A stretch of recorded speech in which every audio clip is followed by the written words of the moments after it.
If I can just grow this part's in, it's game over, man. I'll be going to clubs. It's over. I don't even know it, dude. Is that the look of the clubs? A big full beard? Big full beard. That's just Does the beard get you in the club better? I don't even know if it gets you in the club. I just think it's like I'm a stockier guy. Have you guys ever been to a club like you see in the movies where like, no, you can't come in yet? No, Have you I've ever never been to seen one that. I of don't those? know those exist. The only club I've been to was Brick Street in Oxford, Okay. which is like a club when you go there, but it's in Oxford. But was there bouncers like saying, hey? Oh yeah, we actually lied to get in. We said our buddy was in town from the military, and they let us in the back door. Oh, wow. Yeah. You're such a dirtbag. It was Cameron. You know Cameron? That big. Yes. He looks like he'd be in the military. Yeah. They weren't gonna listen. It was like, look, he's on leave right now. We're blah, trying blah, to blah. celebrate, man. And all right, we respect that, and they let us in. Wow. He didn't make you see the card or anything. Like, no proof. We went in the back door. Just wear camo next time. Yeah, but he looks like Captain America. Like he looks like a soldier. Wow. So. I guess I just didn't really think those things existed.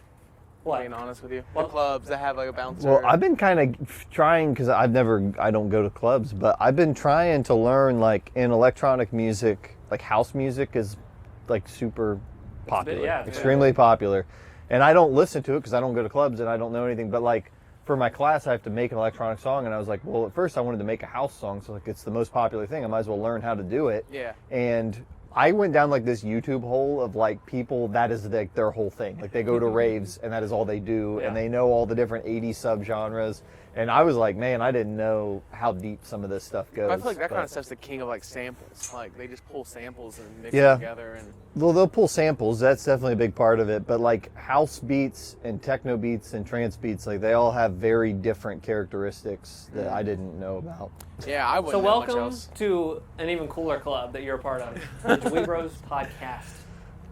Not a We're lot back. of girls in this club right now. We're Continue to find our we're Patreon and we we're might starting change with that. 3 guys, so we'll see where it goes from here. Yeah, you you know, never know. We've been doing 3 guys now It's, for it's, how many it's years? 2 married guys and a youth pastor in this club. We're killing it. we're killing it. So welcome. This is our first one back outside. It Yeah. feels great out, by the way. Yeah, feels pretty great. Nice wind. Sun occasionally comes out, and it feels nice. They knew we were filming today. The sky, you know, whatever, because the sky makes the weather. Yeah. So thanks for joining us. We talk video games, we talk movies, we talk TV shows. A lot has happened this month. I'll have to go over. A lot in the news front and stuff is going on. We defeated COVID. Yeah. Only took a year. We're on the DLC right now. We are. It's, Yeah, we finished it. I've seen the epilogue. They didn't release yet. There's still some DLC. There's still some villains out But there. it's like, I feel like this is MGS 5 where it'll never actually end. It'll Yeah. just be like, if everybody gets whatever, all the nukes, Yeah. then we'll have the final cutscene. But it's like, will everybody get all the nukes? I don't know. if it's ever Will gonna everybody happen. dismantle their nukes? Yeah. That's the question. Who knows? Yeah, We'll we find out. really are on the Metal Gear Solid 5 DLC now. But Someone needs to hack the final credits and cutscene for us. Or But just- I've been out enjoying the weather. It's been fun. You guys been doing anything crazy? Anything? I've been inside a lot because I'm working on some music production projects and stuff. But I'm outside today, which is nice. Yeah. I've been honestly just at schools and court systems, man. I mean, we're back, baby. That's all I'm at now, dude. I'm either in a court or I'm in a school. It's one or the other. So they haven't changed. Yeah. I'll tell you that much. So I want to jump right off the bat and talk about something me and Jacob have been enjoying. Attack on Titan. Yeah. Oh my gosh. Okay. Yeah, I'm okay. So with we'll starting go with a this. little less spoil it because Travis, I really think that you would. I'm planning to dig watch this. it. This is like an amazing anime. Kenny actually just recently started. He's already on season 2. I watched the pilot when he ate his mom, when the Yeah. big guy ate the mom. Spoiler: he eats his mom. It in was the really first 10 sad. minutes. Really sad. Yeah, dude. I was like, this is kind of I'll dark. tell you right now, if you jump into this expecting to feel joy, you're wrong. It's a very dark, Depressing era, moody. dystopia. Yeah, you get in a mood of like, it just feels like the end of the world. It's you know, unreal. if you haven't had that enough. So this, I can't wait. Where do I watch this? we are filming this on a Saturday. Yeah. Tomorrow we get the quote-unquote finale. Is it the finale? I think we had 2 more. I think this is it because they released 2. 16. Am I wrong? I might be wrong. Maybe There's I'm wrong. 16 total. Okay, we're getting close to the finale. I'm We are, yeah. pretty sure I think it was the finale though, because we got 2 episodes released this past week. Oh, there was 2 back to back. Yeah, they released 2 of them because they had the 14 and 15. the hurricane. Oh. So they released 2 of them last week. So I think this one we're getting is the finale. Oh, I didn't know that. I need to get caught up. Which, then. in my I'm opinion, not caught up then. well, in my opinion, I watched both the episodes. And I'm sitting there like, if the next episode's the finale, Yeah. they are going to speed run this. That's how every show feels. Every show feels like when you get to the finale, how are they going to cover blah blah blah blah blah. Breaking Bad felt that way. A lot of animes feel that way. And you know what? I think at the end of the day, a lot of times they just don't cover everything. Like that's what ends up happening, and not in a bad way, but just they get down to what's important and they leave the rest up to mystery. I'll tell you right now, though, there has not been an anime that has quickly made my way to my top 3, maybe even my number 1 of all time.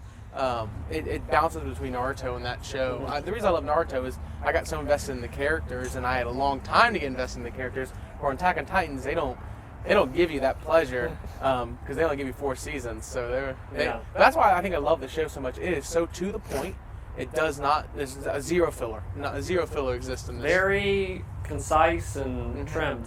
And it's also it's true to the manga, which is like something you don't really get a lot of times when you get like even a dubbed version of a show. They feel like they need to fill out airtime. But I think streaming has helped that era, like where they're like they just throw it out once a week. What was hard with this show, because I've been watching since season 1, right when it premiered, and they showed that first season. It was incredible. Like, oh shoot, I want more of this. And then there was no season. It went 2 years before we got a new. Like they weren't really planning on it. I feel like this show exploded at a certain point because there was no second season. I remember that was the thing. Everybody complained about in like 2014 or 15. They were like, "Where's season 2? Where's season 2?" And now there's like 4 seasons. Yeah, we're on the 4th season, and even season 2. Season 2 wasn't even the greatest season. I think season 2 is one of the worst seasons. I feel like now. to me personally, I think each season got better because it started just unraveling that onion of like, oh shoot, is this going on? Wait, what's going on? And to me, that is why I love this show. Yeah. All the shows I'm into, Evangelion, Lost, whatever, there is this like, okay, there's giant human things running around. Okay, but what's really going on here? Yeah. And like that, when you have that lore and you have all these people like, they have like their own, like, it's a great world building because you have those freaking like jetpack things and stuff, and that's how there's a way to actually kill these things. They figured out. It's like, how long have they been in these walls? And they start to show that little by little. But I think the cool part about it is that they show more and more details. They have shown more and more mystery. Because there's so much more you have to uncover. Like life outside of the walls. And then it's like, why this is here? Why does this happen now? Oh, now we know why this happens, but why in the world would someone ever want this to happen? And rumor has it they're supposed to be releasing possibly a finale part. Like a special. Evangelion movie. Or a movie. Something like that. So the finale might not be the true finale. That's just rumors, though. I don't know if that's really the case or not. That's cool. But I actually really like that. Like, because Evangelion, I love the show, but I love the end of Evangelion exists outside of that. That you get a 2-hour, like, kind of action extended binge. Because with Attack on Titan, they're 25-minute episodes. Yep. So it's like... And it flies by. I sit down and I'm watching, I'm like, did 20 minutes really just pass by? I was like, what in the world? Yeah, they're very quick with it, but... this season, awesome. It has exploded to my top 3. It's definitely my number 3. What's in your top 3 with it? I got Attack on Titan is number 3. Number 2 is Gurren Lagann. Number 1 is Evangelion. But see, I tried Gurren Lagann and I didn't get. I watched 5 episodes or so and I didn't stick with it. But I would probably watch this again, or I would probably watch this before I'd probably pick that one back up. Yeah, it was all right, but I wasn't really clicking with it. But I think they revealed more. You in like Full Metal that show. though, right? Yeah, I think it's better than Full Metal. You think it's better than Full Metal 100%. Brotherhood? Yeah, 100%. Really? Yeah. I'm only maybe a third of the way through Full Metal, and I really like it a lot. Yeah. What I'd say about Gurren Lagann is it starts out like, okay, this is just another like robot anime thing, but the characters you fall in love with, and it also is like the anti-Evangelion, whereas Evangelion's like, why is life why am I very living? existential? Whereas Gurren Lagann's like, no, push through and kick everything's ass that's in your way. You know what I mean? Like anything that's in your way, fight it. Like, and that message is like, when I feel bummed, I'm going to sound really lame, I put that theme song on. Because, like, no, I can do anything. And that show, you get goosebumps because it's, like, pushes through all these, like, layers. Of that's cool. So then it sounds like this nudged Kill la Kill off your list. Yeah. I rewatched Kill la Kill, and I still like Kill la Kill and whatever, but Kill la Kill doesn't have as much thematically going on. Not that that's a bad thing. It's good for what it is. This has an extra layer to it that I'm more into the lore, world building stuff. And Kill la Kill was funny and whatever, but this goes a little bit. I mean, it got me so into it. I ended up downloading a free Attack on Titan VR. I'll make you a deal. Okay. Oh no, we're not even through this last deal. It's been almost like a year. 5-month deal. I'll start Attack on Titan when you start Full Metal Alchemist Brotherhood. I'll watch that. Yeah. We've made this deal before. Zach has held up his end. He's in deal debt. Right yeah, like, I don't think you have to get out your other deals first. For people that don't know, they did a deal where Jacob said, "I will play Last of Us 2." if you will watch. I'm still relatively on track. We're coming up on the 1 year anniversary. What was the deal we made? We made a deal about Mandalorian. What was it? If I watched Mandalorian, you would watch, was it Leftovers? Yeah, Leftovers. Yeah. And that was a great deal. It worked out for both of us. Because you were like, I really like Mandalorian. And I was like, and I really like The Leftovers. Yeah. And I'm halfway through Leftovers Season 2, which I can talk about today. Yeah. Okay. We won. Okay. Yeah, so I think last time my mic was breaking up, but I was talking about Season 1. Mm-hmm. I'm sure you got the gist. I had mixed feelings on it. But my wife and I started Leftovers Season 2, and we actually really liked the finale of Season 1. Mm-hmm.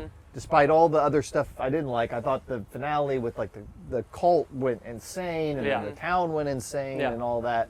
That was really good. Yeah. Yeah. I get really paranoid if I hit record or not. Yeah, so you're okay. I'll you're keep okay. Doing that OCD. You're okay. And since we're going to be kind of pausing, cool, I'm recording. All right. So we started Season 2, and we were coming right off of Season 1, so we were riding the momentum. Yeah. And first off, they have a new theme song in Season 2, which I really like that I love song. that. I hated the first one. Yeah, the first one was terrible. Sucked, the first theme song of the first season was horrible. The second theme song is awesome. So didn't they change writers or something like that in the second? They changed locations, they added some new producers. Season 1 was based on the book. Yes. Okay, and Season 2 and 3 were all David Lindelof's original work. There we go. Well, the guy that wrote the book helped produce Season 1, and he kind of went his own way in Season 2. Yeah. So they went off the book, but they did add a new head writer too that helped on Season 2, I guess, and 3. But so I like that new theme song, but then they like took us into this like 10-minute extended sequence of this cave woman and this baby and gets bit by a snake, and we were not digging that. And then that reminded me of Lost. Yeah, I really loved what's going on here. Maybe we were just riding the momentum off of Season 2. We just finished Season 1 and we were ready to see what's going on with these characters. And this whole pilot, you don't see your main characters for like the first 50 minutes. See, I love that. But then they showed up at the end and it made sense. They're moving in next door, and I thought that was cool. And then the rest of it, I really liked Season 2. I like the husband, or I guess he's not a husband now, but the guy that he used to be a cop, and Michael, Kevin Garvey, and the girl, Kevin, the lady. I don't remember her name because we haven't Dora. watched it. Dora. Yeah, I really like their dynamic. I like Nora, not Dora. So we're halfway through Season 2, so they've kind of been showing that he's been like getting up in the middle of the night and doing crazy stuff and trying to do whatever. And I like that they have this really open dynamic, and she like handcuffed him to her and was like, "You're not going anywhere," that kind of thing. Hey, it's like a crazy person and a person who's experienced crazy things and trying to do life together. Yeah, and I like that. I like also, I think it pushes that what the whole first season was trying to show better, in that like, how are people reacting to this? Mm-hmm. Yeah. And Kevin's going off the deep end. Like she's trying to find security. How are people like they are rattled? Everything, their foundation is gone. Yeah. So and I think Season 2 does that a little bit better. I think Season 2 is doing a much better job. I like their little found family dynamic of like it's him and then this baby that got dropped off and then her and like, but they work as like a little family. And I haven't quite figured out the next door neighbors, that the husband's a firefighter and the girl's gone missing. I haven't quite decided what to think of them. They're an odd bunch kind of, and they're kind of. They're kind of not good people in a way of kind of some of the stuff that at least the husband does and that the family lets him do. They're burning people's houses down and stuff. To me, this show's very evil Jack Shepherd of like a man of science of like, this is not faith, like anti-faith. I was with him in that. He was frustrated. But then like it's in the pilot, like he's calling this guy out, your phone and blah, blah, blah. And then like he shows up that night and burns his house down. And I was like, I mean, this kind of took a turn. It does. And so, I like Season 2 so far. I would say the first season to me was like 6 out of 10 with a really good end. Mm-hmm. And then this season to me is more like an 8 out of 10. I'm liking it. It's fun. It's not maybe my favorite thing still, but I've been halfway enjoying it through more. Season 2 is when I officially like strapped in and I borrowed through the rest. Yeah, I think that'll happen because our next episode is with the brother, the pastor guy. Mm-hmm.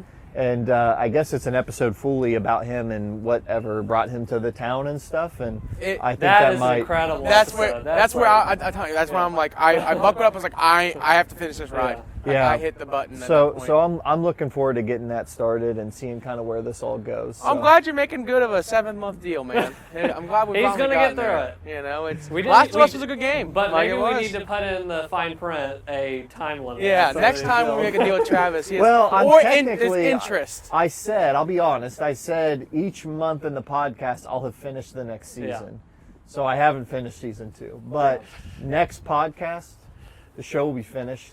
Final grades will be in. Okay. Put in the comments whether or not you believe them. Take it to the bank. April, let's see what happens there. April, I will. I'm not gonna say. All I know is rise up. I'm glad you're getting through it, and that's awesome. Review. Yeah. If we're covering a couple more TV shows, I'll just finish up a couple I've been watching. I have been Anime Central. Anime Central, right guys. Here. I'm Crunchyroll Funimation. Start a website called rolling up. Anime That's the sushi Central. I've been eating. So the idea is I've been watching Dragon Ball Z again. Oh my gosh, haven't you watched it like 80 times? No, I've watched like the abridged. I have watched the other things. I started watching Kai. Kai, if you guys have not known, is the quick version of Dragon Ball Z. Yeah. It's where they said like, wow, we realized that there was a lot of filler that came out. We're going to take that, wrap it up, and just send it out in an actual tangible form. I can see why people really like Kai. I still want to watch that. Yeah. Because Kai, I don't want to go back and rewatch. It's to the point. It goes through it. The only thing Kai does is it completely butchers Gohan. And ruins like that relationship. Someone's to splice in the Dragon Ball Z footage of Gohan. It just goes to like 480p for a little bit. So I was watching it, and the whole sequence with Gohan and Piccolo training. Yeah. They said 3 months passed, and Gohan trains with Piccolo. And I was like, I hate that. Yeah. This is my problem. When you watch something where there's filler, who's defining the filler, right? Some people decide this can be skipped over, and other people might not agree. I'm watching Kai for the sake of just understanding why people say it's so much better than Z. So far, I'm not seeing why. It feels really jagged. It feels really abrupt. I think the only thing I do enjoy is the voice acting for the new people like Vegeta and Gohan is a little bit better. Yeah. But other than that, it's not that great. I got like 30 episodes into Dragon Ball, and I need to pick that back up because I want to get through Dragon Ball before I start. I never watched Z as a kid. I think it was on TV a couple times. Yeah, like I never daycare. watched Dragon Ball. Yeah. Dragon Ball's more comedic than it is action. There's almost no action. Did you get the part where That's probably why I didn't like it as a kid. Yeah. And he shot him to the moon? I don't know about that. There was a bunny. They made the girl dress up like a bunny. Oh, and that's Bulmer. That's a different scenario. There was a part in Dragon Ball, I promise you, and it's a meme today when you go to the stock market where Gohan shoots him to the moon with a Kamehameha wave. And it's like, this is awesome. I love this. I just think to me, because I think Dragon Ball Z is so much like just fight. It's a very I feel like I'll get more out of it when I watch through it if I have seen Dragon Ball. I 100% agree with you. And I think that's the thing that when people you read on like Reddit and all these forums, like Dragon Ball Z is not really a real anime. You know what? To each their own. Like this is an action-packed. It's more of nostalgia. Like growing up. What do they mean a real anime? Well, because they compare anime now to like the 2000s, 2005 and over. Sure, it's a different era. Yeah, that's what I mean. The shonen. I watched Inuyasha, and Inuyasha people say is one of the worst animes ever come out in the 90s. I like Inuyasha, but I liked it a lot. I mean, I just finished Yashashime. They just finished season 1. I just finished watching that, and they ended that on a high note. I was like, good job, like sitting up, clapping. The middle part of it was really rough. I didn't really enjoy it because they follow the same trend of the show, and where it's like they travel, they fight, they travel, they fight, and I'm like, And there's one character, Moriha, which is she isn't getting enough. She's Inuyasha and Gome's child. She's not really getting a lot of attention, which kind of sucks. But it's a really good anime. I really liked Tsushima. I really enjoyed it. They ended it just really, really on a high note. The only other anime I've watched, which I'm still watching through, is called Durarara. Durarara? Durarara. I heard it. We got some drones flying around. It's awesome. It's an anime. Apparently, a friend moves to Japan, like present day Japan, and he's getting caught up to the culture. And there's a guy. I'm only 2 episodes in, but there's a guy who's headless that rides a motorcycle around the city. Oh, that's kind of cool. Who's a contracted assassin, hitman, but he's not really he does other jobs. But he's like a contractor. He's a hitman on the side. Yeah, but contractor. I don't know where the show is because this guy he doesn't talk. The hitman, he just wears a helmet. I'd say so. Doesn't yeah, and if the helmet gets knocked off, there's no head, and it's trying to figure out where the dynamic is between this guy and the people who just moved to Japan. I'm trying to figure that out. It's very interesting. It's very weird. I haven't picked up on it yet, but I've been watching that. Can I throw out something I started? I teased this before our podcast. Uh-oh. So, we have a treadmill at my house, and I've been trying to use it. Run 2 miles a day. Nice. For 20 minutes. I want to eventually be able to run 3 miles without stopping, since it's a 5K, and do that every day. That's my goal. If I can do that in 30 minutes and do that every day, that's kind of my goal. That's an awesome goal. So, but now, when I first did a mile, it was like, okay, 10 minutes, I'll do a YouTube video. So I'd do like a game thing or whatever. But then when it was getting to be 20 minutes, I was like, I really should take advantage of this. Like, what can I watch in 20 minutes? And I've been thinking that everybody's telling me I should watch this show called Naruto. Oh my gosh, let's go. I decided. You're going to be running a while. So I decided if I plan to do this every day, in a year I could watch a third of Naruto. You'll finish Naruto if you skip the filler, which it's up to you. So what I decided to do was I tried it, and it actually worked really well because I ran and I was watching. So I watched the pilot. Yep. And so my takeaways from part 1 of 900 of Naruto is. He's a fox. Yeah. Apparently, he is a 9-tailed fox that everybody's scared of. Mm-hmm. But he didn't know he was a fox, and there was a white-haired guy that wanted him to know. Yeah. So he made him know in the woods, and then he could copy and look like other people. Yeah. And then his mentor either died or didn't die, and then gave him a promotion. Okay. That's my takeaway. So it was a good little pilot. It's a good little pilot. I don't really have a sense of the scope of what does this mean. Okay, so he's a fox. Strap in. That's the whole show. So that's next time I'm running. I guess I'll learn a little bit more about what all that means. Kenny and Brittany just finished watching Shippuden, and Kenny was like, "Is that when Naruto gets a ship?" Yeah, it's when he becomes One Piece.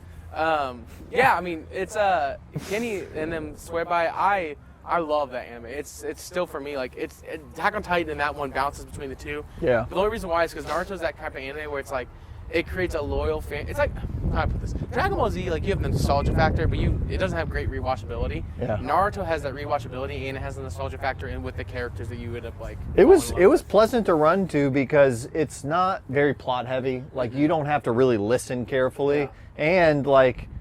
The kid just thinks he can do it. So, like, when you're running, if you get tired, he's like, I can do this. I'm like, I'll keep running. So, it was working. That's awesome. I sent, in a Discord, I sent the official, like, list of what's deemed as watchable, and I actually agree with it. How far into the first part of the show do I go before I start hitting that? So can I just start watching like 30 episodes? Okay, so the first 30 I go on autopilot, and then if I'm invested, I can make the decision. Yeah, you can make the decision. I want to make sure it's not like put up a chart near the treadmill. Skip these. Well, that's why I have the chart. I literally sent it in a Discord. But honestly, I think the Naruto filler is really good. The Shippuden ones where it's like, because there's parts of Shippuden where they start calling back to Naruto's childhood again, and I was like, that doesn't belong there. We're past that. Let me ask you this. When you say filler, does that just mean the main villain isn't involved? No. Or does that mean there's no character development? There's like zero character development. It's like a side story where they go chase after a rock. I'm not kidding. That's like some of the filler. Like it could be. Like it gets kind of stupid at some points. That's why I'm like. There's parts. Now there's one part where like there's a thing called Mecha Naruto. I recommend that filler. It's like 4 episodes, and people are like this. I'm like, no, it's not. It's not stupid. It's comedy, and it's beautiful. Yeah. And I'm like, I'd recommend watching it. Well, since we started with TV talk, did you have other shows? I had one other. I think that we both watched this one. It's the what's it? Something at the Cecil Hotel. Oh, I watched that. Yeah, let's talk about that. What was it called? Crime Story Cecil Hotel. Yeah, Crime Story Murder at the Cecil. Murder at the Cecil Hotel. Yeah. I should already have this up, but me and my wife watched a 5-part documentary. 5-part documentary. Really crazy. On Netflix. The Vanishing at the Cecil Hotel. Vanishing. So this happened back in like 2013, 2012 or something. Yeah. And so this Netflix documentary, 5-part, goes over this girl that goes to this hotel in LA. I think it was San Francisco. Downtown LA. It was okay. Downtown LA, yeah, because Skid Row. Downtown LA, not a great part of town. There's a Skid Row, and I really like this documentary because they talk about this girl. She goes disappears, and they kind of go deeper and deeper in the story. It kind of goes viral. People get involved in what happened there, but I like this documentary because it starts out this way, and I hate when some documentaries do this because it doesn't add to it. Mm-hmm. They're like, they show blah, blah, blah, this happened, and they go, back in 1914, this thing, and I'm like, ugh. But this one actually was very good. Yeah. When it tells you the backstory, it really adds to what, it really gets you in the headspace of, this woman was in a like psycho area. Yeah, like, she was in literally the worst place she could possibly be ever. Yeah. Maybe. And they go into like the political reasons why, you know, the way that the homeless people were dealt with in that area. Yeah. And then they show like from the hotel's perspective. This used to be like this nice hotel, but then it became a bad area in the 40s and the 50s. They even talked that the Night Stalker, which is another Netflix documentary you can watch that just came out about the Night Stalker. He is in this documentary because he used to hang out and live there. He used to like wash the low blood. They said he washed the blood off from his victims and would walk up the stairs and go to the hotel. And it was like this place was a serial killer's home. Yeah, the hotel became so like low quality that serial killers lived there and like paid $2 a night, and that was their apartment. Yeah. Like it was that bad. Yes. And this girl just unknowingly went in and... Well, what had happened was interesting too. They explained this. It goes crazy in the documentary. I definitely recommend it. But they explain that. So they have this bad part. It's a bad, Skid Row and all these homeless people, whatever. That they split the hotel into two places. Yeah. They made one like this kind of like Instagram like cool place. And online it's called like whatever whatever Lux. It looks very luxurious. Yeah. It looks like a modern But hotel. all it is a part of the hotel with its own split. elevator. Yes, it's split and it has whatever. No, it actually shares the elevator. That's yeah, where they the problem share an comes. elevator. That's where a big It's problem got its own comes in. entrance, but they share an elevator. Yes. Well, so they split it, and the other thing is this kind of like seedy nasty hotel, like kind of low income, like kind of hotel stuff. So this goes for a ride, and it gets like absolutely insane. I don't want to spoil it, but again, like people got involved. They called them, and I never heard the term internet sleuths. Have you? Yeah, I had heard that, but I didn't really think about it until I watched But it's these people that kind of like go on Reddit and go on websites or whatever, but mostly like these forums, and they start to put two and two together.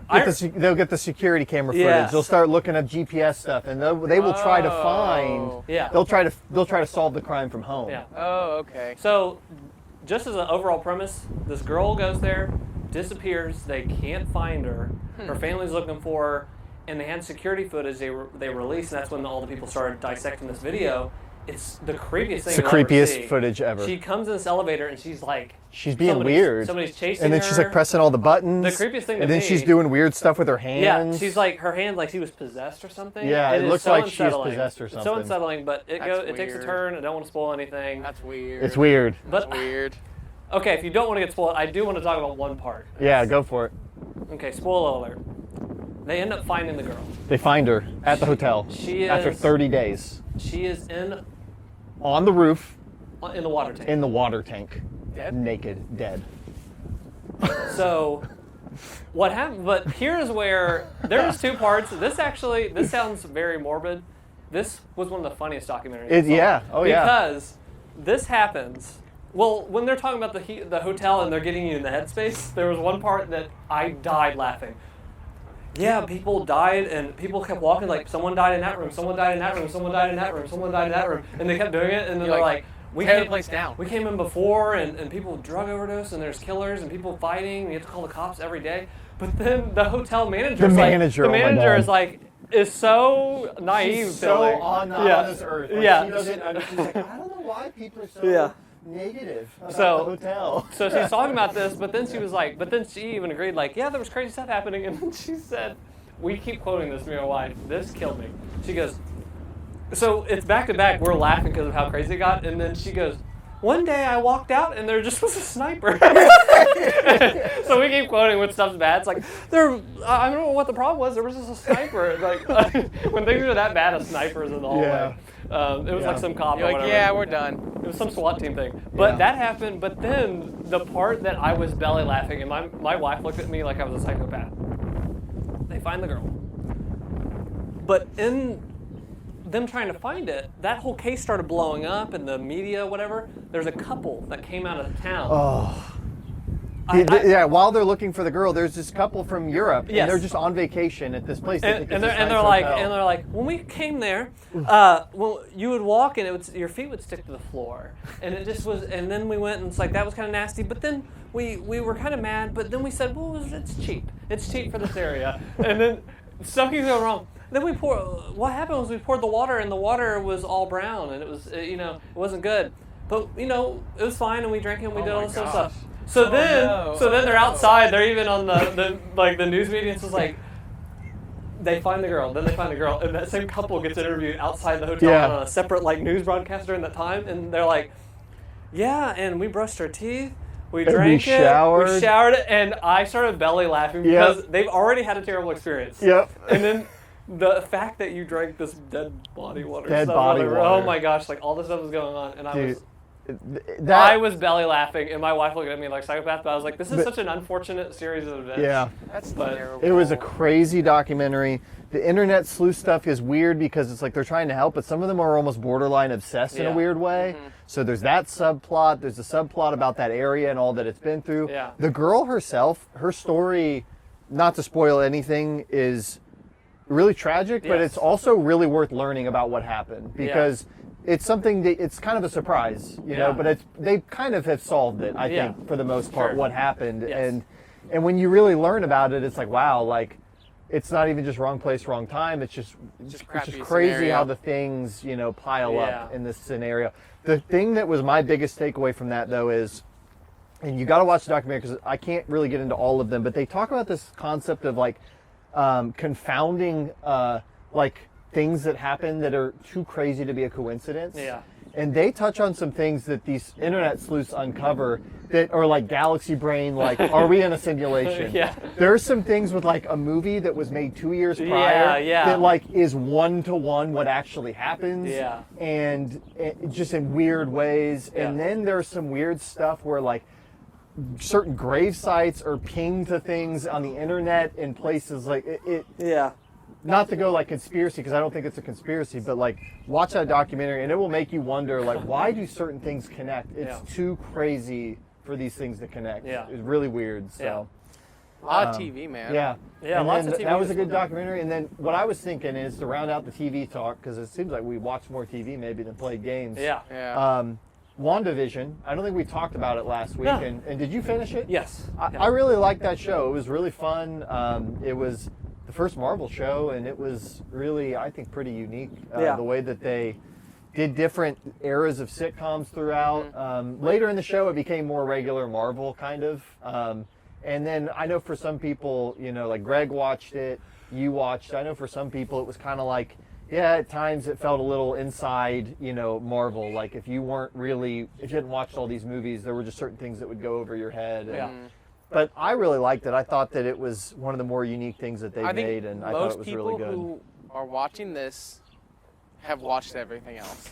But I don't know if that's true, because a lot of... And that might be true, though. I think it's a mix. I think anybody that's watched everything is going to watch this. Yes, I think you're right 100%. About that. I think that this show had a lot of crossover appeal. They had a lot of cool outfits and style. I saw on Twitter a lot of people that, especially women that maybe aren't into Marvel as much. Not that women aren't into Marvel, but just I notice. Even my wife was I keep seeing stuff on this about TikTok. I want to watch this show. There were a lot of people. I think Chelsea was watching it. Yeah, me and my wife watched it together. I think Lauren, our friend Zach and Lauren. I think Lauren watched it, and then Zach watched it with. I think a lot of people, because it was a woman-centric show. Yeah. I think a lot of people were watching it that weren't coming in, and I think for some people it bothered them more than others that they didn't necessarily know. I highly recommend it. I thought it was a really compact, tight show that really told a good, contained story. I think my biggest thing that I liked was it was about that character and about their grief. Yeah. And it really wasn't about some big bad guy making, there is an antagonist, but they're not God or they're not somebody that's gonna kill. The world's not at stake really. It's a really different sense of scope. But. Okay.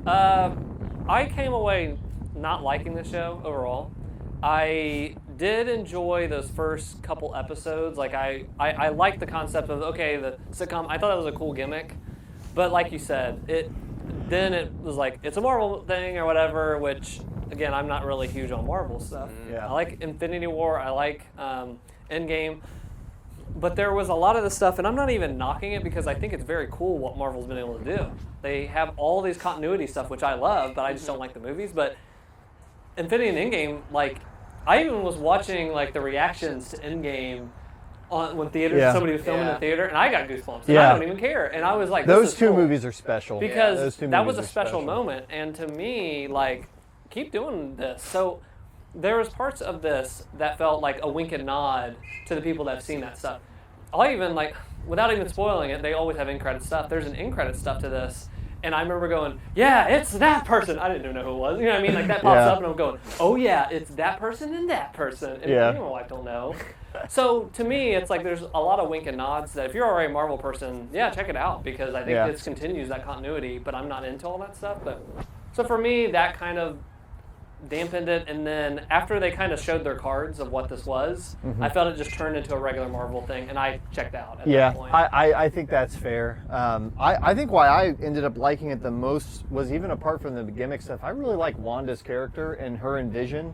I just always liked them together, and I think Vision is a really cool character, and so he obviously dies, spoilers, in Infinity War, and so it was cool to like have him back in a way and kind of explore some more of that character. But I thought it was, I really liked it, but I think everything you're saying is very fair. And now, very different than that show is the one that's just come out, which it started, it's 2 episodes in, is Falcon and the Winter Soldier, which the first episode of that show, I didn't really not like at all. Like, basically, the setup for the show is at the end of Endgame, Captain America's old, and he gives the shield to Falcon, and it's like, what's he going to do with it?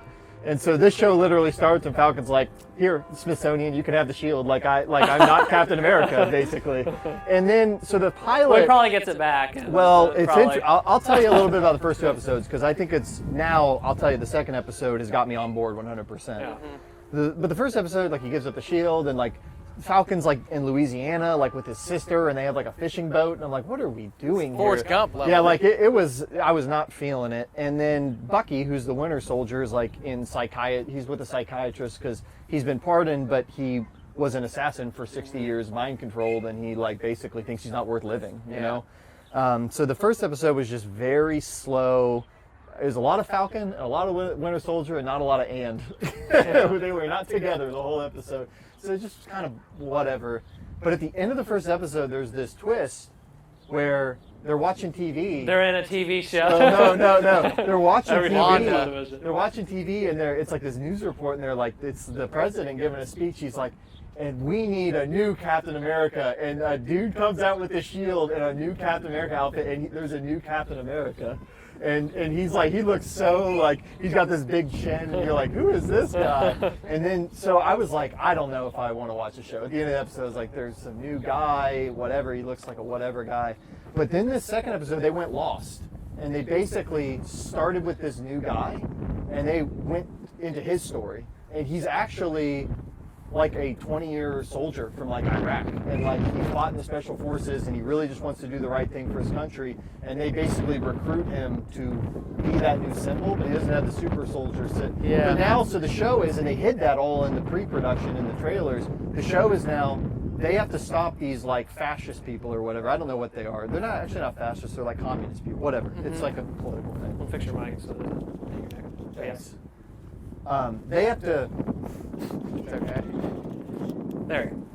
They have to stop these basically like these kind of people that are trying to destabilize all the different countries, but these kids are like super soldier type kids. So Falcon isn't a super soldier, so he's getting his butt kicked. Yeah. Bucky is, but he is depressed, so he can't really fight. And then they've got this new Captain America guy who's like, here's our plan, guys. We're going to go in here. And he's genuinely likable because he is like a soldier and he wants to do the right thing. But every time he talks, they're like, dude, get out of here. Like, you're not Captain America. And then Bucky is mad at Sam because Sam gave the shield up. And Sam's like, oh, I didn't know they were going to do this.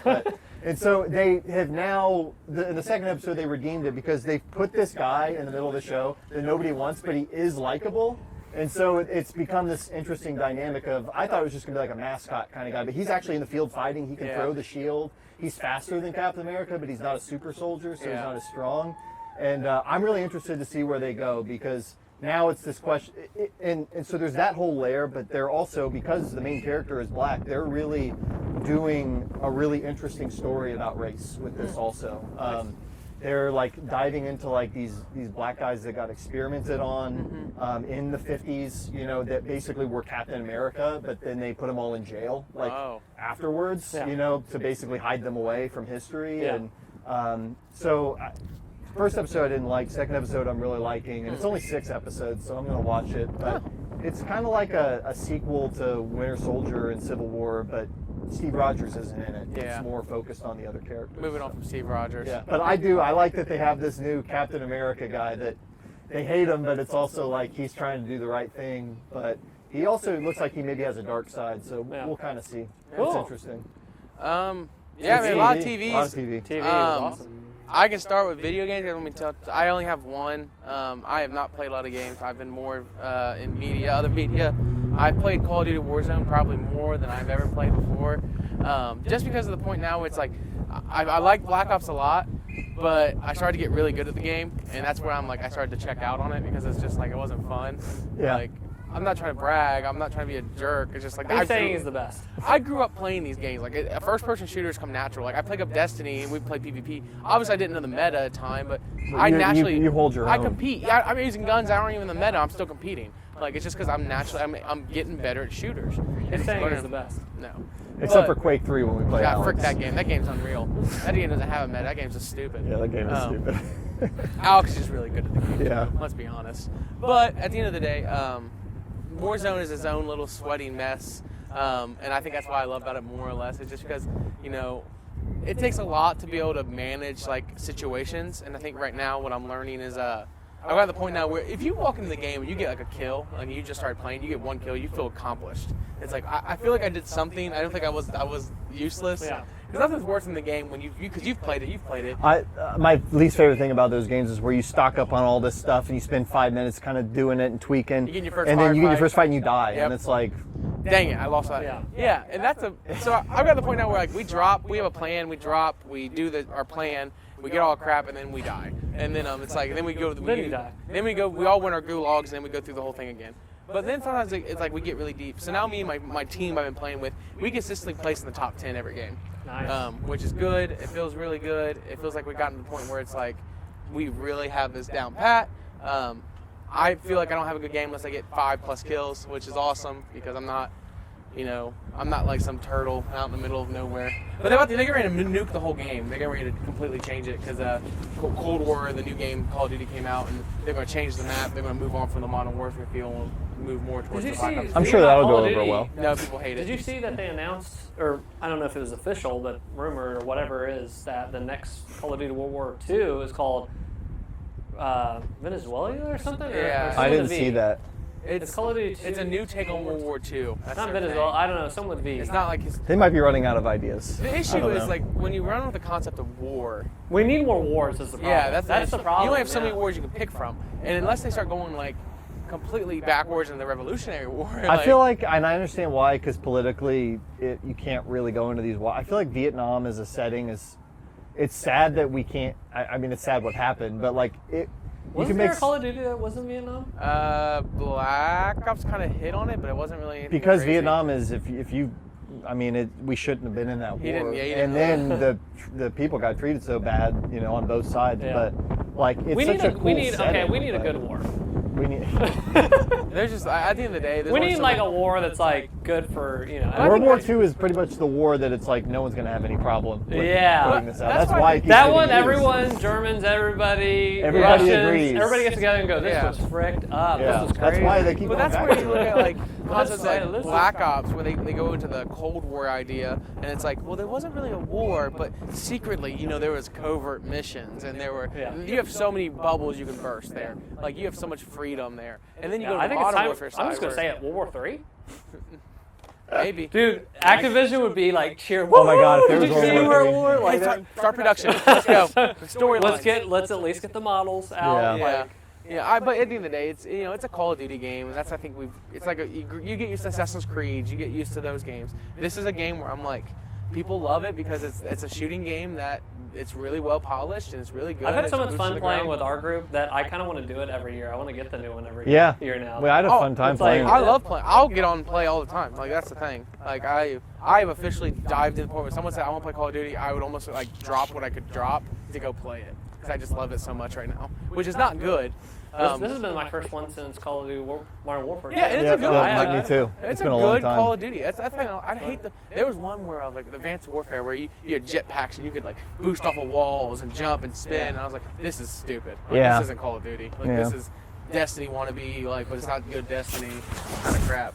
Yeah. I hate that stuff. So that's the only game I've really been playing is Call of Duty. So. Well, we've been playing the game together a little bit. Yeah, so I finally beat this game, but Ghost of Tsushima, and then we streamed it together. You started doing some of the single player stuff. Because it's a single player game, but they've got this multiplayer mode on it. Yeah, they added a free multiplayer like raid stuff and co-op stuff. You can It's like play PvE online. co-op. Huh. Yeah, and it's very, very good. It's very fun. I Nice. think what adds to it is the gameplay is just so fun with the swords and I just love that world and whatever else. But so I beat all the single player, but me and Travis jumped in and streamed some multiplayer. It was a blast. Like at first and what's hard too is like I was so overpowered and leveled up in the single player that when I came to this, when you go to the multiplayer stuff, they split the different powers you get into different classes. So in the single player, you can do everything. Yeah. You'll get all those powers and do all this, but when you're this, you only get certain abilities are exclusive to that class. So that's a really cool way that they split this up. And there's like an ultimate ability that you can use. Do they get that in single player? Yeah, similar thing. Not exactly like it was on there, I don't think. But what was what was I say? Oh, so you get to customize. Like, so it's funny when we get like a new thing. It's like, oh, I got a new mask, and we put it on, and we just wear the same class and the same. We have the same mask. We always on, have the same so clothes. we always on. look the same. I finally got a costume where I'm just in my underwear. Oh so I'm just running around like that. And it's kind of like Destiny, where like you get higher level gear and you equip it, and then you can do better. But different from Destiny is that we're both the same class in the thing, and you can play up to 4 people. Yeah. So a little different.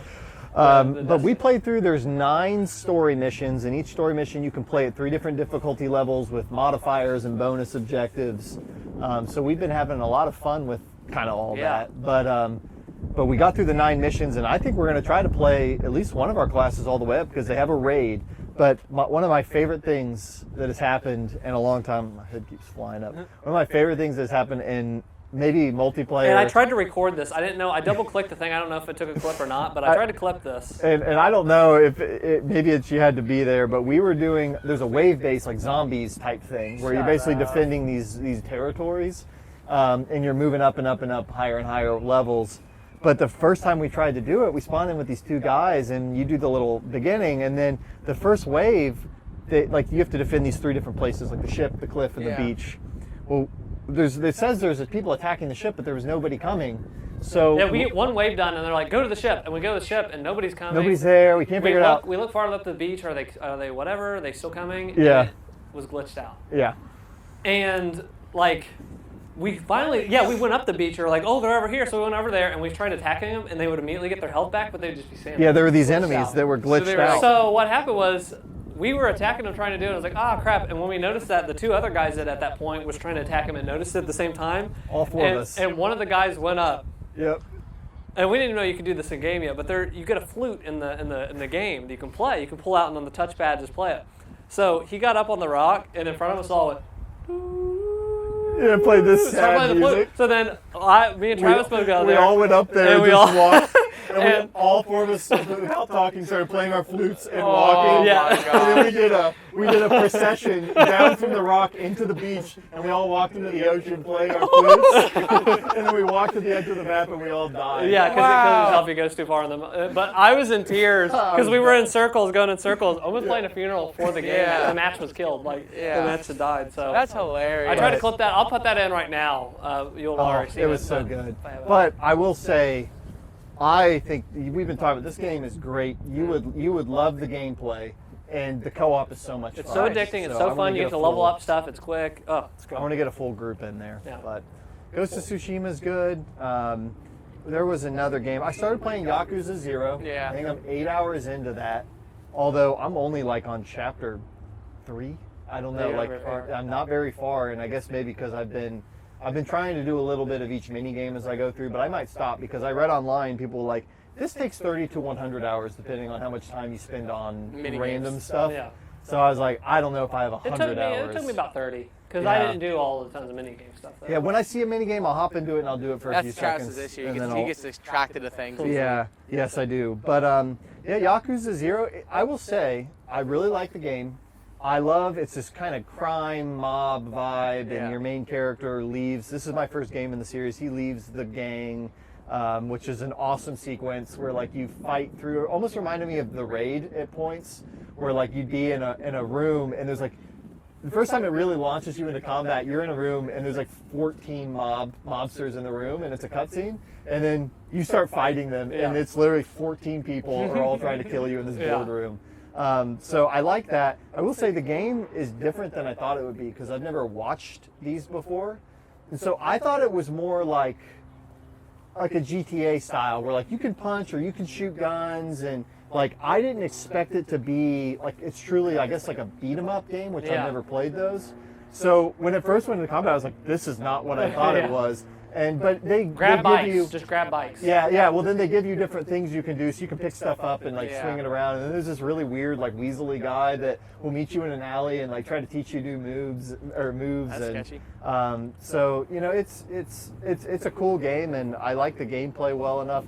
I will say the other thing I didn't realize is I don't know why I had the impression that these were like AAA Japanese games. They're more they're like between AA and AAA, and I didn't expect that. Like, and that's actually fine. But I had to recalibrate for a minute of like, okay, these, not that they're bad, but like almost at times when you're talking to people, it reminds me. Not in terms of it being bad, but just in terms of tone of like a Deadly Premonition, like at times where like this is so goofy and like the tone just gets really wacky in fun ways. So, but once I did that, you know, and I realized that it's not like this gritty drama. It's very fun and goofy. Very funny and goofy and. But now I think where I've stopped is I guess I'm playing as somebody else. So there's this guy with an eye patch, and I didn't realize this game had multiple protagonists. But I don't know if I'm in a different time period or if I'm just in a different part of Japan, but now I'm playing as this other guy, and I don't know anything about him. What's that? Majima? Yeah, I don't know. I don't know his name, but he's basically running this big like cabaret place, and then like I love it. Like he's being a manager, so he's being polite, but you're fighting this guy, but he's being polite, so you just have to dodge and like and offer him a drink when he's trying to kill you. And, oh my gosh! So you know, it's really like it's just bursting with creativity. That one is fun because that character. I think it's Manjuro. I could be wrong, but the character is really awesome. But I played the first Kiwami, and then you go to that because in Kiwami you get introduced to that character. Yeah. So you get to see kind of his backstory. It's really funny getting to see him. I debated a lot. I could be wrong on who the character. You recommended doing Kiwami first. Everything I read online, they were like, just do zero, like 80-20, 90-10. I typically trust what you're saying, but then I had Yakuza 0 already installed, and I was like, I'm just going to try this. And I do debate, because they'll introduce me to people, and I am like, is this supposed to be like a moment? Am I robbing myself of that? Or but people, I'm enjoying it, so I'm not worried about it. See, now really. I played Kiwami, You played Kiwami and then you played 0? I think so. And then I went to... There's so many of them, I don't even know. Because people said if you start with Kiwami, you can do that. You can do Kiwami and then 0. Maybe I did do 0 first. But people said do not do Kiwami 2 before you do 0, because there's stuff in Kiwami 2 that they added that follows up on stuff in 0. And so if you play Kiwami 2 without playing 0, you will be very lost. So I was like, do I want to play the first one, then the prequel, and the second one? Or do I just want to play 0, 1, 2? And I just decided to start at the beginning. And I'm liking it so far. Either way, it's a fun game. Yeah. Cool. I've been playing. Check out the Hangouts on the channel. Kind of changed the format since last podcast. Of those, but get some of us in there, and sometimes we rank stuff. Me and Devin just played some Super Mario 3D World co-op, and 2 people out in the chat joined us. I'm playing that too right now. Yeah, that's awesome. 2 people joined us in that, and We ranked fast food. We had the definitive list. Oh shoot! We ranked the fast food. Yeah. I should have came because I should have came. I love some opinions. Where did Chick-fil-A rank on that? S. It is S. Yeah, okay, good. Tier. We only had 2 S tier. What's the other S? We had Chipotle and. Hey, you know what? I actually like that. I'd bounce between the two. Was Chipotle even fast food at that point? I've had some problems like getting the order wrong sucks, and that made me. But just when rush it's to a correct, restaurant. But then I said I got to give it S because I get that more than anything else. What'd you rank McDonald's? I gave McDonald's a B. Because, I agree with that. Because their fries, nobody can touch those fries. Yeah, Those fries fries are are S when tier. they're fresh, they're Yes, the fries are Well, S tier. okay, now, last question. I know I'm asking a lot, but Wendy's. Wendy's was, I think we gave it an A? I think we gave it an A or B. It might have been A or B. Wendy's to me, I like their burgers. I only did chicken and fries for all this stuff. Okay. That's what She did. That's what I'm basing on. Gosh. Well, I'll have to watch that because Yeah, check it I'm out agreeing with that and for the see most our part. discussion. So we bounced back between a game and then, like, I opened up Pokemon cards and we played Super Mario 3D with Nice. Travis and I've been Kenny. playing Super Mario 3D World. I've been having a blast with that. Yeah, but let's talk a little about Bowser's Fury. That was I one haven't of the touched games that I played. yet. How's that? Bowser's Fury is very fun. I did not know it was its own thing. When I saw like Play as Bowser or Mario? play as Mario, but when I saw advertisements for it, I thought it was an extra. You know how like you have the worlds in Super Mario 3D World? Mm-hmm. I thought it was in another world. And it was like, oh, they added a new level, whole new entire world. No, it's an entire new game. And you play in the Super Mario 3D World engine, and it's open world. You can like go over to this level and just run over there, or you can like run over to this level. Mario always had an awesome way of just incorporating that kind of concept. And though. while you're trying to do these levels, sometimes Bowser will get really mad, and he's like possessed. So you can actually play this game co-op. It's not really, it's almost like Super Mario Galaxy's co-op where someone can just point the star. But you can play as, you can have a second player play as, what's his freaking name, Bowser Jr. Oh. Because Bowser Jr. is like, this is so fricked up, I need your help, Mario. Like, my dad is nuts. So like, he follows you and like helps you like uncover stuff on the wall. It's awesome for, I mean, just another, they kind of remastered this game, they ported this game, and you get this extra thing. Definitely worth it. So. Well, I heard that people said that the Bowser's Fury stuff is so good that could be a proof of concept for like a full Mario game. I think they were trying out stuff, and I think that's going to be the next Mario game, is an open world, like, go over here, try this level. I'll need to boot that up because I haven't tried that side of it yet. But, very awesome. I started 64, Galaxy, and 3D World all at the same time, and they're all good games, but I've stuck with 3D World. I don't know. I like the flow of that game. You're place to place to place, and I've been getting better about getting all the stars. Now I've gone back and I'm not going forward without finding the stars. Yeah. Although there's a mansion one. It was the first one I've ever done where I got to the end and I didn't find any of the stars or the sticker. They were hidden. It was really, really tricky. Yeah. But yeah. Yep, Been game's enjoying awesome. So I think that's all I've been playing.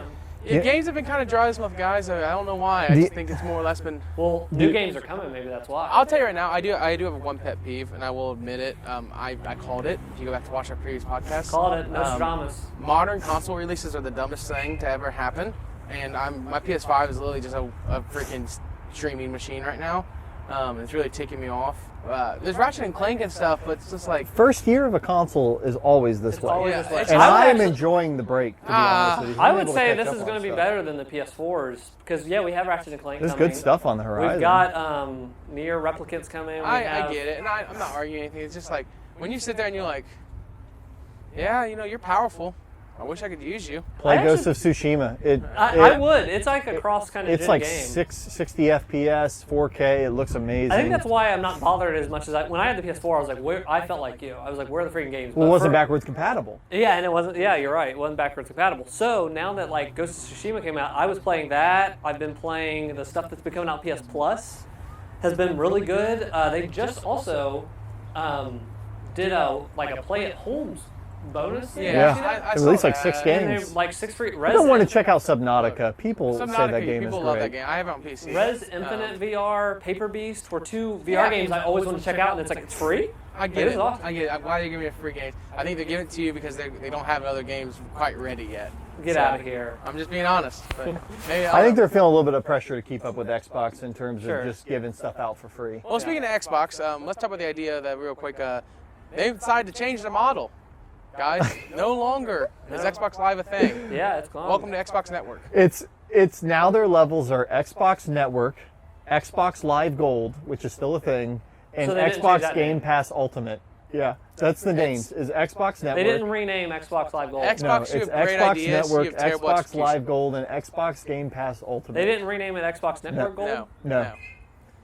That's why I said, no matter how you try to predict how they will name things, it'll still be wrong. I want to be What is I want to be happening? a fly on the wall when they start introducing ideas. Xbox Live is just so iconic. It's very iconic. It's been too long. If they would have done that,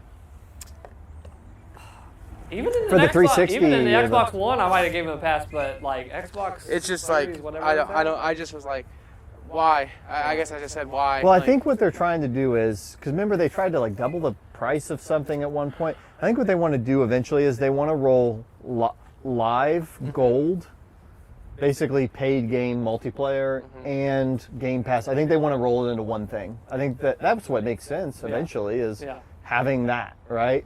And that could be like $20 a month, I guess, is what they're wanting, Yeah. or I don't know, 15, because Game Pass Ultimate's 10. Like, Yeah. so I don't know. I think when I look at Xbox as a company, they make really good moves sometimes, and they make really dumb moves. They bought Bethesda. We thought that was smart. Yeah, That is smart. And Yeah. But they can't figure out names. I put can't- on Twitter, they- just Their hire me marketing- because I just wouldn't rename it. But I they've just always wouldn't been. do Their it. whether it's marketing- Windows their 8 to marketing team Windows has 10 always been the or worst thing that ever Xbox happened. Series. Terrible marketing. Terrible marketing. I don't Do you care know what why anyone they says. didn't do Windows 9?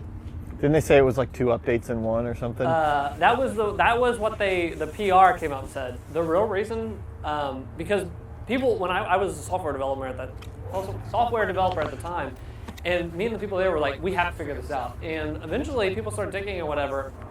The reason they didn't do that is because because you can like run software from like the 90s on a modern machine and all this stuff, but the code that's still in there and how stuff worked.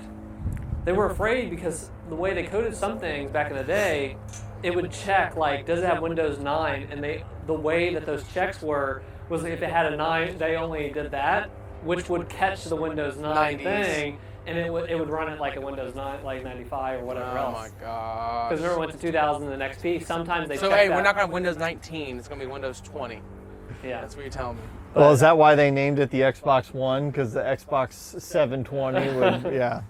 That's so stupid. At the end of the day, just Microsoft's an odd company. I don't know. They are. I will say there's this rumor out there. It's not a rumor, it's a report that Discord has approached them about buying them for $10 billion. I would be very unhappy to see very Discord happy. get bought by Microsoft for a couple reasons. One, well, here's the good thing, right? At least Microsoft isn't like, and I don't mean this, they're not. Whatever. I'm already offended. But They're go on. not what they could be in terms of a company that would buy Discord. Like, at least they're a known quantity. You know their strengths and their weaknesses. They're not going to be like Google and buy it and kill it or something like that. Yeah. But Microsoft owns Teams, Yep. which is kind of like that professional voice chat, you Yep. know, all of that. And they own Skype. Skype, which is like that personal, like, I don't think I it's don't- good for us to have the three of the main Here is my voice theory. chat, video chat things. Here's my and- theory. I don't think they're buying it primarily for a chat thing because they already have that with Xbox Network Live, whatever they're calling it now. I think they're buying it for the users, and then they can put Xbox Live advertisements in the thing. Or like Well, not get you even in just the advertisements, Get you in the ecosystem. They'll get you in their ecosystem. They want exactly. you to get to buy Xbox Network. The biggest thing. complaint that people have on Xbox. They can tie it into Game Pass. And Yeah. Well, they want access to Discord on Xbox. That's the thing. Like, well, people- we talked about that. That would be great if you could Yeah. do that on PlayStation. Yeah, and I wish it was a thing, but it's not, and it would probably never will be. But that's why it's like. Oh, if they owned it, they'd put Discord on Xbox. That's what I mean, Yeah. and I think that's like the biggest thing that was attracted to them is like we could put Discord on our Xboxes, and it's like. That's yeah. So, But then it also ruins Microsoft Chat, but it doesn't really either. It's another layer that like you can It expand would be your company. Xbox but Chat powered by you Discord. you also introduce another layer of people into your community of Discord. Which luckily Discord you can be selective on who gets into what and whatnot. That's if they decide to keep it that way. I don't know. And at the end of the day, it sounds like the people that own Discord they want to sell it because they want to cash out. Oh, right? it's- And they're at don't their blame them. highest. I don't blame them. Yeah. If I made Discord, this would be the time. Yeah. This is the time to do it. Microsoft's throwing around money. It makes sense. So maybe it's inevitable, but and Microsoft's probably not the worst place it could go. We might put an element here soon, guys. But you know, it just kind of feels weird to me. Like I just start to wonder, like, are the same two companies going to own everything? Right? yeah, they will. But until then, we'll ride the wave and we'll get off at the stop before it Yeah. goes on, Yeah. Hop on the next train. Other than that, pretty light on gaming news, right? Yeah. We had the new Pokemon games get announced. Oh, that is exciting. Which I think I love talking about the idea of Gen 4 coming out. Like, you guys played the Gen 3 remakes on 3DS? Yeah, was that Omega? Yeah, Omega. Great remakes. I think Pokemon does a great job with their remakes. Soul Silver was beautiful on the DS. Fire Red and Leaf Green was a great time. The only thing Fire Red's the last one I played. Yeah, I'm playing that right now on emulator, but I play it like off and on. It's like Call of Duty. But when you look at Let's Go Pikachu and Let's Go Eevee, people kind of crapped on it because it was like, that's kind of Let's Go, it's kind of childish. But I'm excited because they came out and said this isn't following a Let's Go model.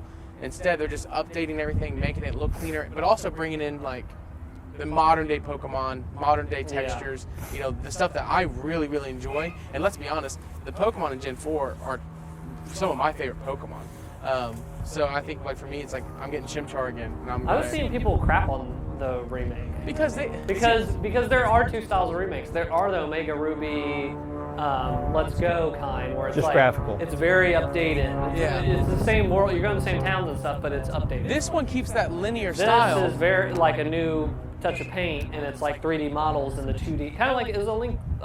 Link Between Worlds. Link's. No, Link's Awakening. Link's Awakening. Yeah, Link's Awakening. It's just like that. Yeah. Here's the thing. I want a faithful Gen 4. Gen 4 was good in the way it was. Yeah. I just want it updated. Pokemon fans are never happy. No, they're not, and that's okay. It takes me off. It's like they always want to find a way to complain about. Dude, get out. It's not the '90s anymore. Welcome to 2020. Get over it. You grow up. Like that's all I'm gonna say. And that's why, even though they announced these new ones that are open world and you're crawling in the grass and throwing the ball, I just don't think that they're, even still in this moment, I just don't think that they're gonna do what I really want them to do, which is truly go like. I think Ni no Kuni has a great battle system for like what you could do with Pokemon, where you're the trainer running around in the environment and you throw out the Pokeball, and now you're controlling the Pokemon and it's turn-based, but you move around. That's what I want to see. I want to see truly go wild with it, and they will do little things to make it seem open world, but as long as the combat is still going to stop and be that shot, reverse shot with 4 moves, I'm over that. I'm over it. Like, I just don't. It's fine. I played that game 90 times. But see, I think this is where Pokemon Legends, which is this other title that they're working on. Arceus or whatever. That's Arceus, this. It's still shot, reverse shot, turn-based, though. Yeah. I think what they're doing is they're breaking away from their mainline gen and saying, here's a side game, and let's see if we can do some different And I liked what it had. Like, it felt like Breath of the Wild.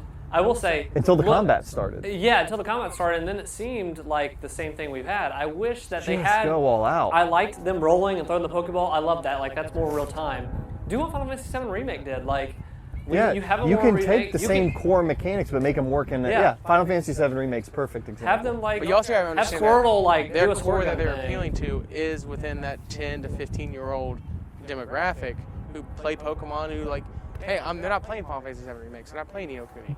But my point is that Final Fantasy VII Remake sold a ton of copies to all people of different ages. If they still have the mainline series, it's that combat, that's fine. But if you're doing a side game... I agree. They should be doing things a little bit different. But they're not. They're doing something. I think They're not changing the combat. They're not changing the game. They're testing the water. That's what Sword and Shield was supposed to be. No, Sword and Shield was Pokemon every time to a they T. roll these out, say, this is the open world one you've been waiting for. They just have Gigamax on it. Yeah. That was only Wake different. me up when it's actually Wake me different. up inside. Okay, well. Wake me up when September ends, honestly. Yeah. Honestly, here's the deal. All right. Because I don't think the fans are ever going to let them do that. I don't And care. it's a shame. I don't care what the fans say. Pokemon, you keep doing what you're doing. They haven't changed the combat for 3D Pokemon since Pokemon Stadium. I played Pokemon Stadium the other day. That was great. I love Pokemon Stadium. It's a good game. I'm over too. I'm with you, Travis, but we'll see. Crap on we want crap on, dude. Hey, everyone go buy this, but tell them you're mad. When now I can crawl in a bush and then do shot, reverse shot, 4 moves. Pokemon Sword and Shield hold great. It's going to be to the point where it's like GTA, where you go and see Cousin Vinny, and you get a quest, and then you step outside, and then it's turn-based shot, reverse shot. Yeah, like it'll be gritty and like dynamic story, and it'll still be the same combat because they can't. Pokemon's still one of those things I still love, and I will always play. I don't know why. I just grew up with it. You can't get cards with Jack Spittin anymore, but. I opened cards on the stream and got a couple good ones. Can't believe you got them. Yeah. I watched a guy the other day who he got a V Charizard. It was the black shiny Charizard. He cut it in half. He told the stream that he had to cut the last card in half, and It was that card. It's like a $300 card. That is pure chaos. I was sitting there, I just screamed. I was like, this is stupid. I was like, why would anyone like... But if you have enough like people watching, people are like, he's going to get more money. Well, yeah, because now I've heard of him, and he's just trying to expose his brand more. Screw off, Come dude. watch the guy that cut a card in half. Yeah. I hate I'm scalpers. gonna cut some cards, and maybe the one person that's watching, get, 0.0001 of a penny. I have Pokemon cards. I do. I have a bunch of teenagers who are all about. I have this one teenager who got in front of a bunch of kids. And he's like, my name is so and so, and I own 200 Pokemon cards and growing. And I was sitting there. I was like, is that a flex? I was like, is 200 cards a lot? It's hard to get now. And I was sitting there. I was like, huh? And I was like, you're in 6th grade. I guess that's a flex. Right on. Like, I don't know. I just think it's one of those things where Pokemon cards. Like it's like a form of currency now. It's like everything's a form of currency. These sticking NFTs and all this stuff that's coming out. Let's talk about NFTs for a second because one of my favorite bands of all time, Gorillaz, got into some hot water. Did you see this? I didn't see them. I know some bands were starting to mess with them. Yeah, so some bands, some people, artists are messing around making NFTs. For those that don't know, it stands for non-fungible token, and what it is these basically chaos. Like digital art that is assigned to you. Like you are assigned this encrypted thing. It's like a master copy of a song or a piece of art or a GIF and or only whatever. you own it. So some of these artists have jumped on. Everybody else is jumping on to this craze, and people are bidding, and it's going crazy. Like people are selling these things for hundreds of thousands of dollars. I saw a song that sold for $6 million. Yeah, some were selling for millions. So in that, Gorillaz came out and announced, hey, 20th anniversary of the original Gorillaz self-titled albums coming out. We're putting out some new vinyl toys. We're putting out some, like, we had a clothing brand back then. We're bringing it back, and they said we're doing an NFT. And I saw so many people ragingly mad about the NFT thing, and I'm like, I don't get the hate at all against these NFT things. I tried to look into, like, what's the argument against NFT stuff? They're saying it uses too much power. And for a band that, like, made Plastic Beach about like environmental stuff. I get that kind of angle, but I'm like, two things. There's other stuff that's running the environment. Coldplay actually didn't tour for a whole year because they did the math on what it does to the environment for them to do one tour. Yeah. And it was crazy. So they're like, we're going to do some digital events instead. So if bands don't have to tour as much and then they can do this, that's one thing. Number two, NFTs take up the same amount of power as cryptocurrency in general. Yeah. And it's tied to the argument people have against cryptocurrency. There's a lot of people that don't like cryptocurrency because it takes up a lot of power. This is where this is going. And so I think a lot of people are going to dig in their heels because they don't like it. Yeah. But they're going to be kicking themselves, I think, down the road. You will be, yeah. Now, I will say that this stuff is not figured out because right now, if you have something that's out there, someone can just grab it and make an NFT out of it. Yeah. There's no control mechanism. There's no copyright system. And then if you check my Twitter, there's they've kind of found that these are not as secure as people thought. No. They're kind of linked to like these kind of hyperlinks, and if that server goes down that this is hosted on, you actually lose the NFT. Will just go to like a 404 error. People can play like $6 million. So then someone said, then it might turn into a new race on top of the NFTs where people might buy the failing companies and they get control of all these other. Hey, this NFT is good for things, economy in general. Yeah. These types of things, when there's a gold rush, it's good because people spend money trying to get the gold. These things are the future, and here I've tried to talk to people about why this is actually very crazy because imagine like a Lady Gaga puts out an NFT, and if you get this NFT, you get to go to all of her concerts for free, and you get like the VIP seat if you own the NFT. Later on, I'm getting sick of this, or maybe her music's not doing good. I might like sell it to you, but you think she's going to do good, and now you got it, and now you have the ticket, and then she explodes again. And the original creator gets a percentage of every sale. Yeah. So this is the future. There's some awesome stuff they can do with that. Like, I think the real cool stuff about NFTs are going to be the bonuses that you might get with it. Like, okay, free concerts, or you might, if you get the Chick-fil-A, what if you get the freaking golden burrito from Chipotle? And it's an investment. You get free Chipotle every Friday. And it's an investment. For the rest of your life. But it's also, you could buy them with the thought that this person's going to be on the rise. Yes. It's going to grow, and I can sell it. So people will start investing in bands and investing in artists and saying... Here's another reason why I think you need to stop what you're doing. Stop this podcast. No, just kidding. Keep watching for more tips on NFTs. In the future, when like all these AR glasses come, I'll be walking down the street and I can see like the NFTs you might be owning, and it's like, oh, that guy's cool. Because he owns this NFT, and you're gonna like all this stuff's gonna turn into status symbols. I don't give a crap. I agree with everything you're saying. That's and the future. Where we're headed. You could set it up like if you're a movie director, like you could set it up to where there's certain. It's almost like you make a stock out of yourself. Yeah. And people buy stock in your creative endeavors with the hope that you're going to become popular, or you'll continue to become more popular, and they can sell it for more later.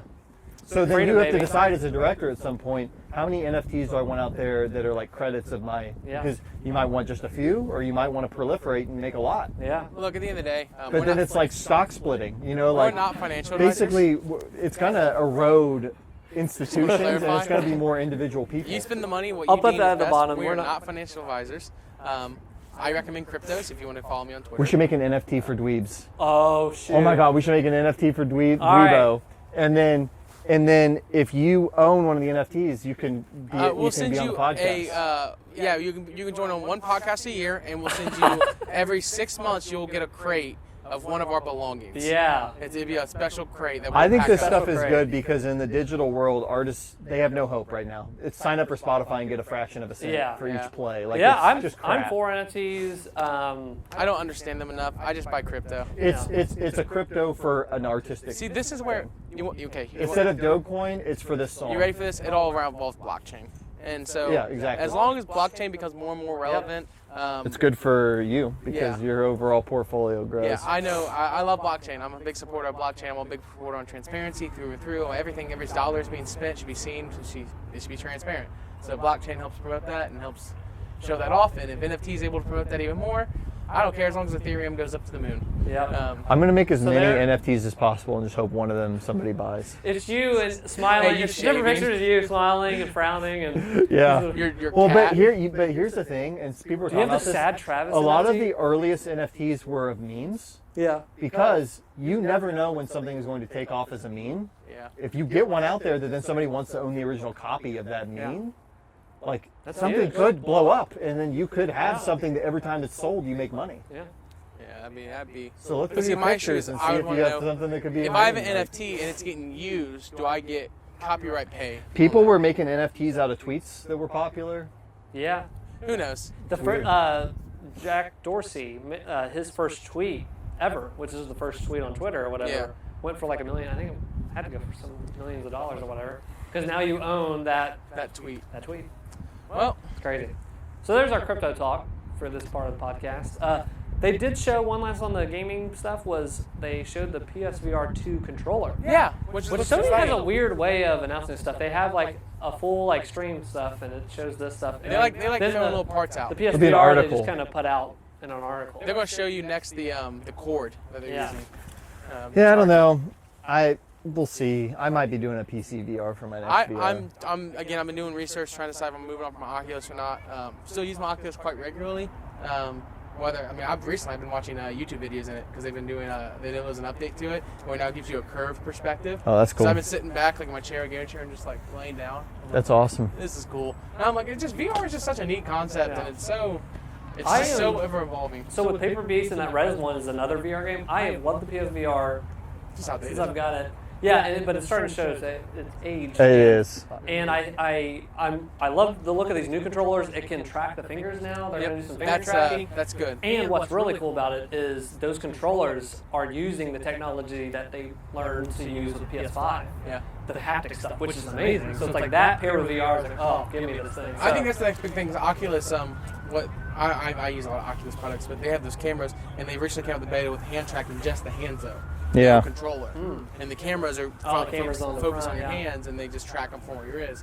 Obviously, there's problems because if I go behind my back, I lose my hands. Yeah. But for the most part, it's pretty darn good. Yeah. I'm like, shoot, screw a controller, dude. Like this is where we're reaching peak. Like, all right, what's next? Like, all that to be said, I'm like day one on this thing. Please, what does the headset look like? You know, what's going to be going on in the headset? Hopefully, it's the current PSVR headset. Actually, it looks good with the PS5. It does. Like they match. So you can honestly just update. They kind of like showed their hand a little early. They got to. Here, I'm gonna be honest with you. PSVR has to get away from the light reading aspect of it. Oh, that's why. So even when the PSVR came out, even I was bummed. It's like we're using the old technology from the PS3's camera.